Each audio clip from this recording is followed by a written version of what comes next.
first or do the step first or second, but you do have to raise this up on a jack just slightly. What that does, it takes the pressure off the sway bar link here. And then you'll be able to actually get this off. Now see how it's loose. Just 1 second here. Now I can take the nut off. And then the sway bar link will come out the back.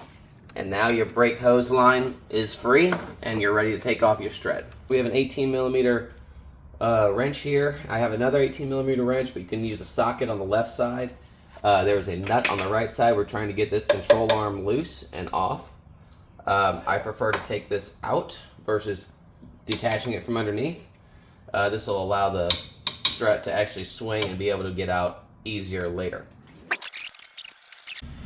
Alright, now that we got the back control arm here loose, you can see the nut's almost out. I am not going to take it off its knuckle, but if you were to replace this part, this nut needs to be removed right there, and that is a 21mm socket, and it's good to use a 1/2-inch drive or even a breaker arm to get that loose, especially before you take that part out of its port, because then you could actually get some leverage to turn that loose. But for this video, we're going to leave it in today and just remove that from its position along with the entire knuckle here. Alright, a little bit of a tip here, guys. I got this screw out, well, I'm about to, but you have to actually turn the wheel to the left so that the control arm or the tie rod right here actually has enough room for the screw to go under and then come out of its access port.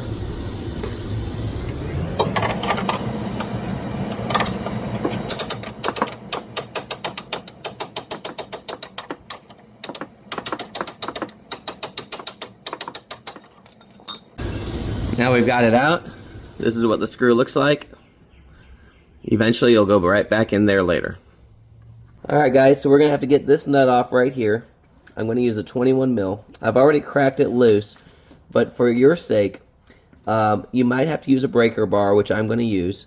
And if you do have to crack it loose, this tie rod is going to potentially move unless your right side is anchored on the ground.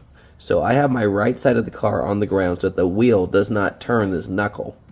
So what I'm going to do is put this under here and turn counterclockwise and remove this nut.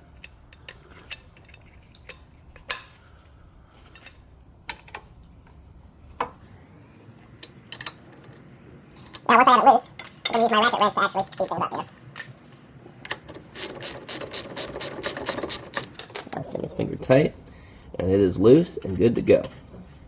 Now, pro tip, if this is stuck and this is not as loose as it looks now, because most of them are pretty old, this has been done before, but sometimes they get old and rusted, leave the nut on here and whack this with a hammer. You can always replace the nut, but you don't want to damage the threads. Now, if you're going to replace the part, then of course that doesn't matter, and you want to break this loose by hitting it with a hammer. And now we are free. Guys, now, like I said, we want to get this tie rod off, but these tend to be on here pretty secure. So what we're going to start with, let's move this back. Perfect. I have a breaker arm just to get this nut loose. And once I get it loose here, there we go. Okay. Should be good to go. Now it's pretty loose. If yours is a little rusted on there, you might need some WD-40. But once that is cracked loose, now I'm going to take a 7/8 wrench or a 21mm wrench and put it over here, and it's going to loosen up from the top or from the bottom up. Now, what you'll notice, this is an actual new part, so once again, it's easy to come off. But what you will need as well is a T40 Torx bit, because what that will do, it'll go right on top here and keep this actually secure. Let's put this over first properly. And then set it to the right angle here. There we go. Now you can actually twist this and remove this nut properly. Now it might take some time before it cracks loose to finger tight, but luckily this comes off easy for me. Might take a little bit more time and effort on your end, but what I'm going to do is get this all the way to the top so that it's past the level of the screw. And what that will do gives me a chance to hit this with a hammer and actually loosen this up. Because if you notice, it has not separated from the ball joint. Oh, looks like it actually has here. So we have it easy on this channel evidently, but if you had this problem where this does not separate easily, then you will have to get this nut all the way to the top as such. You notice this is above the screw. Now it's in a position where I can take a hammer and whack it down. And you'll be wanting to do the same if you are stuck in this regard. Now, from there, you remove this, and the tie rod comes right out.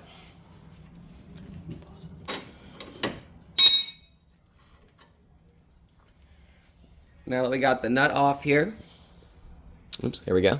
Now that we have that off, this should come out right from the bottom. Now, here's the knuckle, which is this portion of the car, is free. Alright, so next we have this nut right here needs to come off to get this strut off. So what we're going to do is take this nut off, but what you'll notice is that the other side will actually spin. So if I turn this, let's see how this works here. Well, it looks like it's actually working okay for me here. But what you will need to do, you take an 18 and then 18 millimeter socket. I got an 18 millimeter wrench back here, and then I have the socket attached as such.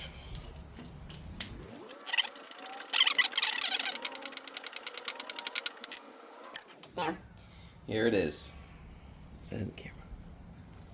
Alright, so this was the nut that came out, or the nut and the actual bolt right here. They come together right here. I keep those together just so I don't lose them around the garage here. And that'll be coming back in there when we start assembling this back together later. What we'll do next, to get this off, we have to take this wire, which is attached to the back. This is your ABS sensor. And it's a 5 millimeter Allen wrench or Torx bit. I believe it's a T35 Torx bit, but 5 millimeter Allen wrench. That screw that goes right on this wire, right there, comes off pretty easily. So we'll take that and then pull this out. Alright, next we're going to be using a 13 millimeter wrench and or a 13 millimeter socket. And the reason is that for simplicity, you don't always have to take all this off to remove this bar, so you can actually loosen this nut here and then the other two with the sockets as such. But you'll use the box wrench to actually loosen this up as such right here.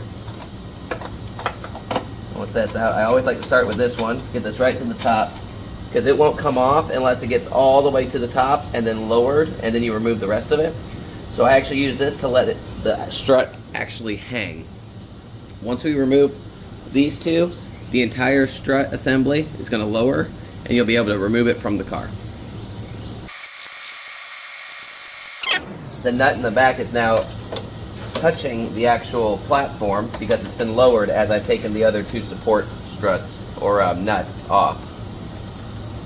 The strut nuts, if you will. So next, we're going to remove that last nut from the top, and what this is going to do is lower the actual strut, and it may come out a little quick, so it may want to hold it from the springs, but it's not necessary since you still are connected with the control arms down here. That's why we left them in place.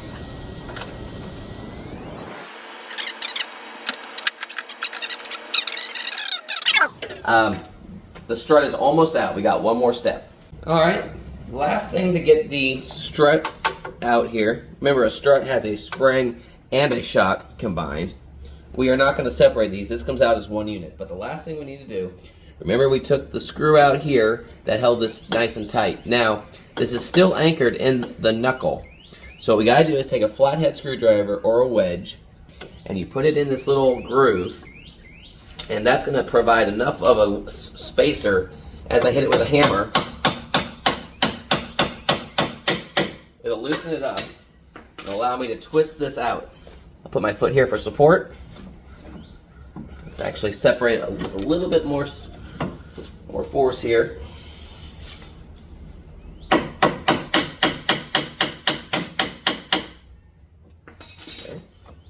See how it's loose now? Now I can just do this and pull the whole strut right out. And now you can actually